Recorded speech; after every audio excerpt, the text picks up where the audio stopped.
நாய்களை கொல்லக்கூடாது என சமூக நல அமைப்புகள் தொடர்ந்து வலியுறுத்தி வரும் நிலையில் நாய்கள் மற்றும் எலிகளின் பெருக்கத்தை குறைக்க நடவடிக்கை எடுக்கப்பட்டு வருவதாக கூறியுள்ள அமைச்சர் மா சுப்பிரமணியன் 8713 நலவாழ்வு நிலையங்கள் 2236 துணை நலவாழ்வு நிலையங்களில் நாய்க்கடிக்கான மருந்துகளும் பாம்பு கடிக்கான மருந்துகளும் இருப்பு வைக்கப்பட்டுள்ளதாக தெரிவித்துள்ளார்.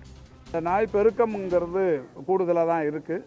என்றாலும் அதை அந்த பெருக்கத்தை குறைப்பதற்கும் அதனுடைய பிரச்சனைகளை இன்றைக்கு சரி செய்வதற்கும் முதல்வர் அவர்கள் பல்வேறு ஆலோசனைகளை சொல்லி ஷெல்டர்ஸ், அதை பாதுகாப்பு மையங்கள் அமைத்து ஸ்டே டாக்ஸை எடுத்துகிட்டு போயிட்டு அதில் பாதுகாக்கணும் அப்படிங்கிற மாதிரி சொல்லியிருக்கிறாங்க.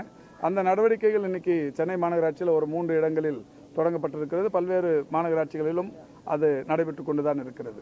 அப்புறம் இன்னொன்று எலி தொல்லை சொன்னீங்க. அது இப்போ எலியை பொறுத்த வரைக்கும் அது மாதிரி ஒரு பெரிய கம்ப்ளைண்ட் எங்கேயும் இல்லை. அது மாதிரி இருந்தாலும் அதை பொது சுகாதாரத்துறையின் சார்பில் நடவடிக்கைகள் எடுக்கப்படும். நாய்க்கடி பாம்பு கடி சொன்னீங்க. இந்த நாய்க்கடிக்கும் பாம்பு கடிக்கும் இதுக்கு முன்னாடி எல்லா கவர்மெண்ட்லையுமே எங்கே மருந்து கிடைக்குன்னா வட்டார மருத்துவமனைகளில் கிடைக்கும், மாவட்ட அரசு மருத்துவமனைகளில் கிடைக்கும், மெடிக்கல் காலேஜ் ஹாஸ்பிட்டல்ஸில் கிடைக்கும், டிஸ்ட்ரிக்ட் ஹெட் குவார்ட்டர்ஸில் கிடைக்கும். இந்த சூழலில் தான் 2236 ஆரம்ப சுகாதார நிலையங்கள்லையும் பாம்பு கடிக்கான ஏஎஸ்வி என்கின்ற மருந்தும் நாய்க்கடிக்கான ஏஆர்வி என்கின்ற மருந்தும் இருப்பு வைக்கப்பட்டிருக்கிறது.